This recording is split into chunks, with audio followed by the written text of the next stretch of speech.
Behold, the beatific vision is of two orders, and in the formula of the rosy cross it is of the heart and is called beauty, but in the formula of the silver star, it is of the eye within the triangle, it is of the mind, and it is called wonder.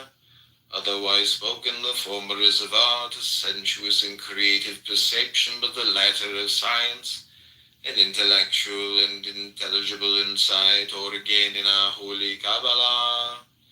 The one is of Tiferet, the other of Binah, and in pure philosophy. This is a contemplation of the cosmos, causal, dynamic, and later of its effect in static presentation. Now this rapture of art is a virtue or triumph of love in his most universal comprehension, but the ecstasy of science is a continual orgasm of light that is of the mind. Thou sayest, O my Father, how I may attain to this fullness and perfection. Art thou here, O my Son? It is well, and blessed be the bed wherein thou wast begotten, and the womb of thy sweet mother. Hilarion, my concubine, holy and adulterous, the scarlet woman, amen.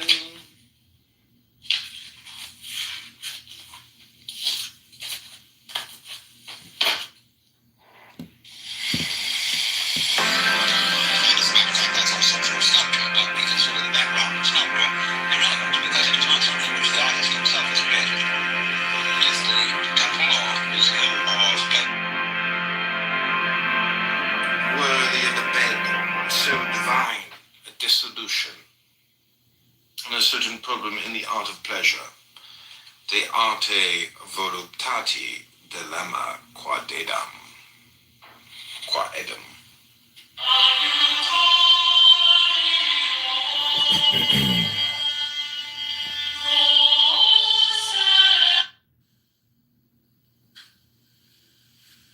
De arte cabalistica. Do thou study most constantly, my son, in the art of the Holy Kabbalah.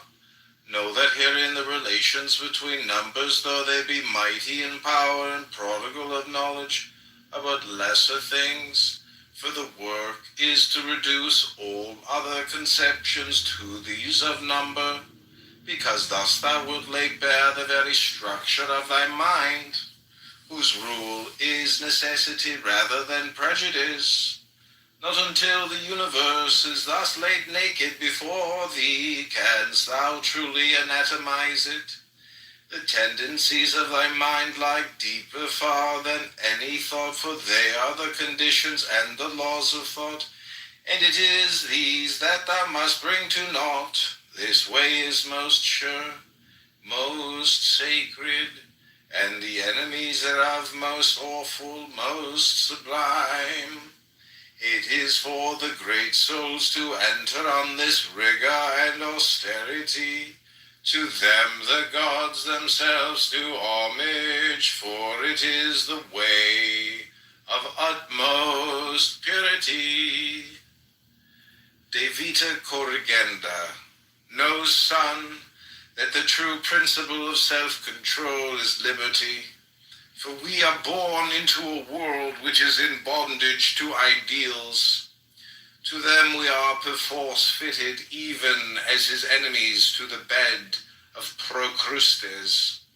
Each of us, as he groweth, learn repression of himself and his true will. It is a lie, this folly against self. These words are written in the book of the law.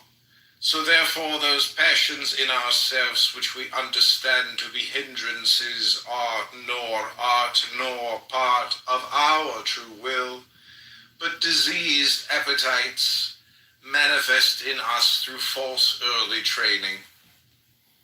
Thus the tabus of savage tribes in such a matter as love constrain that true love which is born in us, and by this constraint come ills of body and mind. Either the force of repression carries it and creates neuroses and insanities, or the revolt against that force, breaking forth with violence, involves excesses and extravagances.